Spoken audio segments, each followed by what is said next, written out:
नमस्कार। विश्व न्यूज 24/7 का हर दर्शकों को सादर प्रणाम, जोहार, सलाम।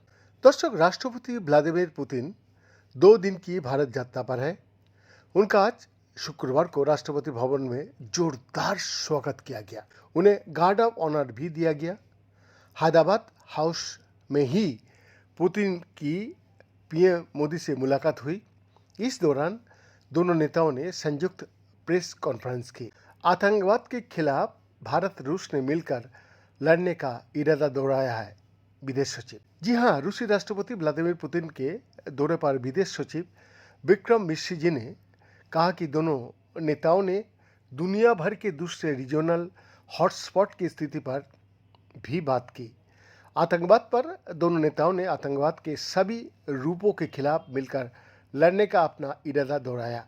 यशस्वी प्रधानमंत्री ने आतंकवाद पर भारत के जीरो टॉलरेंस रुख को दोहराया और राष्ट्रपति पुतिन ने इस कोशिश में भारत के लिए रूस का समर्थन को दोहरा दिया।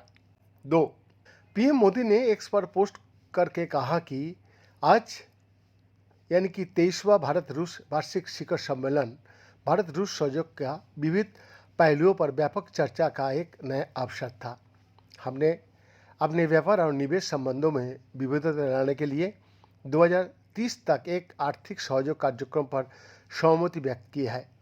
हमने कनेक्टिविटी में सुधार, जहाज निर्माण, कौशल, ऊर्जा, महत्वपूर्ण खनिजों और अन्य क्षेत्रों में संबंधों को मजबूत करने पर चर्चा की। 3. 23वां भारत रूस वार्षिक शिखर सम्मेलन के बाद जारी एक साझा बयान में भारत और रूस ने समकालीन वैश्विक वास्तविकताओं को प्रतिबंधित करने और अंतर्राष्ट्रीय शांति एवं सुरक्षा के मुद्दे से निपटने में इसे अधिक प्रतिनिधित्वपूर्ण, प्रभावी और कुशल बनाने के लिए संयुक्त राष्ट्र सुरक्षा परिषद में व्यापक सुधार का आह्वान किया।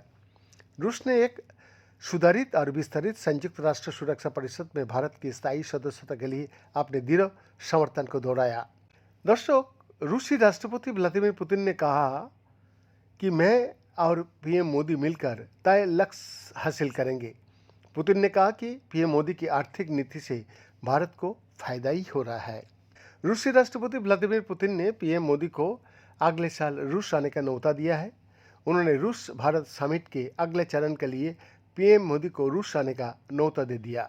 इंडिया रूस बिजनेस फोरम में पीएम मोदी ने कहा, भारत दुनिया की स्किल्ड कैपिटल के तौर पर उभर के आ रहा है।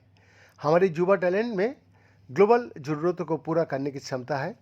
रूस की डेमोग्राफिक और आर्थिक प्राथमिकताओं को देखते हुए ये पार्टनरशिप दोनों देशों के लिए बहुत फायदेमंद होगा।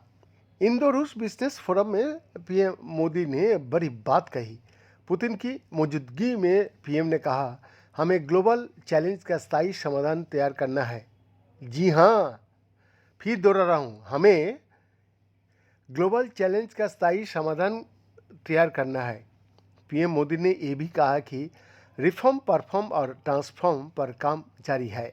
पीएम मोदी ने कहा, भारत रूस मिलकर वैक्सीन और कैंसर की दवाएं बनाएंगी। भारत आज का दुनिया की स्किल कैपिटल के रूप में उभर के आ रहा है। जब हम भारत के टैलेंट को रूसी भाषा में ट्रेनिंग देंगे तो ऐसी वर्कफोर्स तैयार कर सकता है जो दोनों देशों की गति देंगी। आज हमने टूरिस्ट वीजा पर अहम फैसला लिया है। इससे दोनों देशों का फायदा मिलेगा। आज भारत और को इन्वेंशन, को प्रोडक्शन और को क्रिएशन का विचार के साथ आगे बढ़ रहा है। इंडो रूस बिजनेस फोरम में पीएम मोदी ने कहा, आज इस इवेंट में इतने बड़े डेलीगेशन के लाने के लिए प्रेसिडेंट पुतिन की ये बहुत ज़रूरी पहल थी। आप सभी का दिल से स्वागत। इस फोरम में शामिल होकर और अपनी ज़रूरी बातें शेयर करके मुझे बहुत खुशी हो रही है। मैं अपने दोस्त प्रेसिडेंट पुतिन का दिल से शुक्रिया अदा करता हूं। भारत और यूरोशियन इकोनॉमिक यूनियन का बीच FTA पर बातचीत शुरू हो गया है। किसी भी पार्टनरशिप की नींव आपसी भरोसा पर टिकी होती है। ये भरोसा ही भारत रूस संबंधों की सबसे बड़ी ताकत है। बीएन का एक्सक्लूसिव रिपोर्ट, विश्व न्यूज 24/7 रांची।